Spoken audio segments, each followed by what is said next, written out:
Good morning, dear ones, and a very happy Friday to you.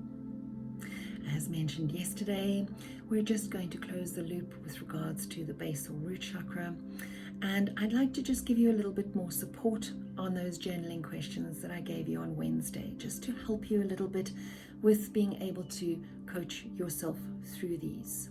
So while answering these questions, I'd like you to please be aware of your behavior.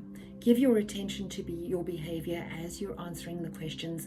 And in the moment you ask the question, be aware of your thoughts, your reactions, and your moods, your emotions that come up from some of those things. It's all natural, but remember to watch what they are and observe without any criticism or without any attachment to the outcome, because these emotions that you will be feeling throughout will actually show you what is being brought up with those questions. And you might actually find a lot more emotion is being brought up than what you expected, especially seeing as the questions seem quite innocuous and very innocent and straightforward when you first read them. But when you start actually writing down and uncovering and investigating and going deep diving into what is going on with you and inside you, I think it's important for you to be aware of those emotions. As I said, without any criticism or any scolding or anything like that, just be aware of what that brings up and stick that into your journal as well, so that you can understand what is actually going on inside you. Okay. Remember that when you react in certain situations, we react very often from a place of ego. Okay. And ego is actually in disguise as self-preservation. It's not the reality. The reality is that ego is only concerned with how you look to other people. It's only concerned with the mask that you present to other people and what are they going to think of me? Now remember that what other people think of you is actually none of your business, because there's nothing that you can do about what they think of you. You cannot climb into their heads, you cannot climb into their hearts and make any changes in how they think of you, what they think of you. And yes, it could be completely different, opposite to what you really are and to who you really are, but that is their issue and not yours. So let us bring us back to the ego self, all right? The ego self, as I say, is only concerned about what we look like to other people. It's only concerned about what we see in the mirror, and bearing in mind that what we see in the mirror every single day is not actually us. It's a reflection, and it is a mirror reflection. It's not an actual reflection of what we are. So it actually is our shadow self.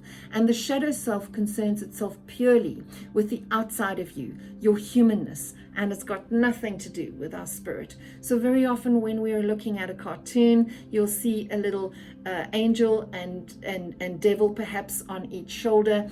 And the devil is what basically is concerned with the ego. It's concerned with how everybody sees you. It's about how you might look to the other people. It's concerned about embarrassment. And we can only be embarrassed if we do not trust that what we're doing is without negative intentions whatsoever. So the ego is the little devil, and of course our spirit connected directly with source is the angel. I know it's not quite as cut and dry as that. We know about the yin and the yang as well. There's a little bit of negativity in every positive, etc. That whole story, the whole black-white thing as well.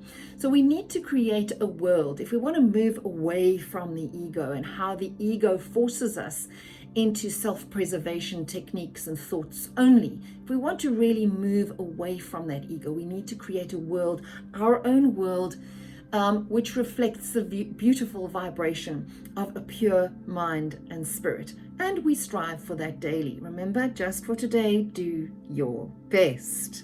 And this, once again, will bring us back to the 12 universal laws, how they work and how you can make them work for you. When ego is given the steering wheel of your life, you will reject your true self and you will continue to feel not good enough. That is just the reality of it. failing to accept yourself as you are, but rather as you feel you need to be in order to be accepted by what is portrayed in the media.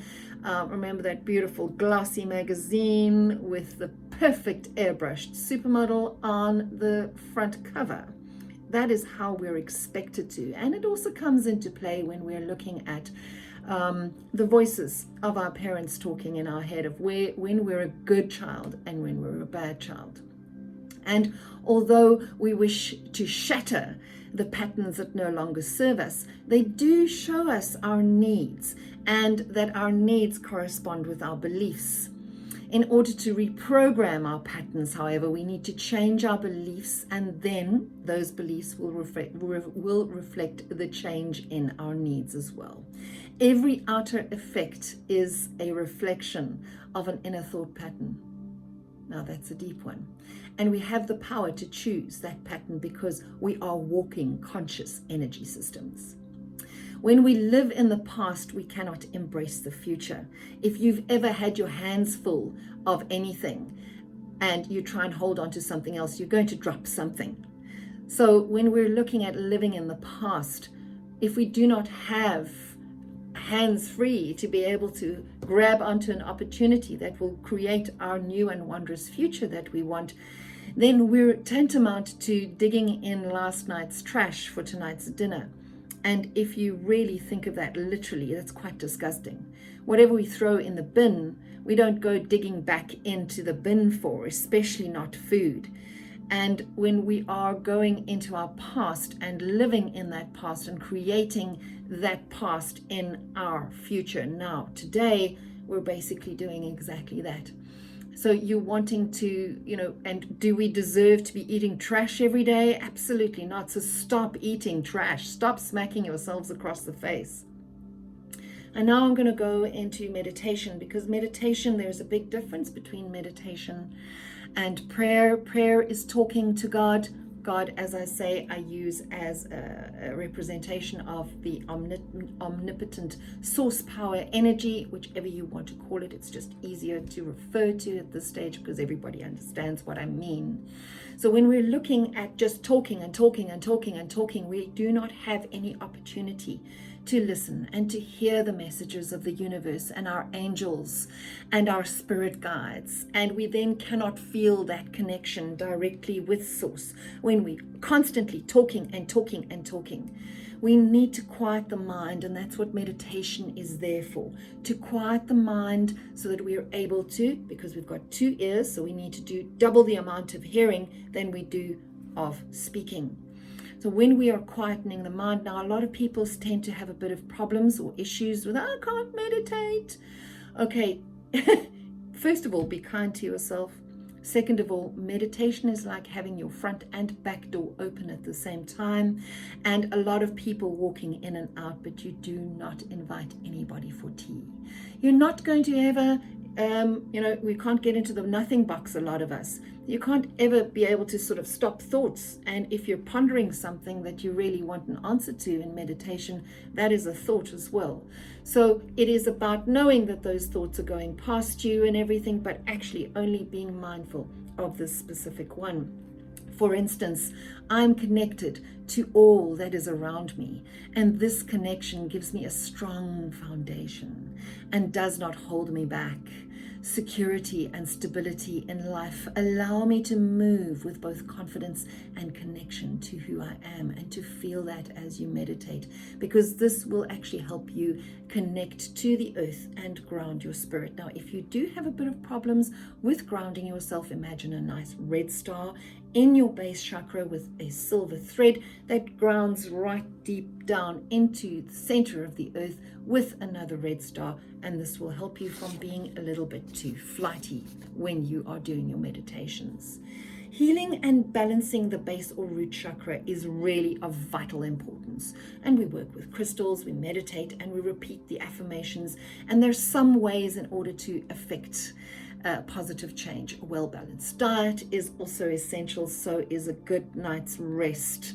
Good food, good rest, and exercise is always the way to go in order to give you a good foundation to make good changes in your life.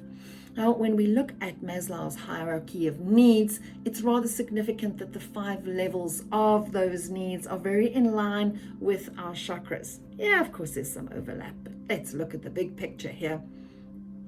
And the base chakra concerns itself with the basic right to have and be here. And this is exactly the same of the first tier of Maslow's hierarchy of needs, which also concerns itself with our our physiological needs: breathing, food, water, sex, sleep, homeostasis, and excretion.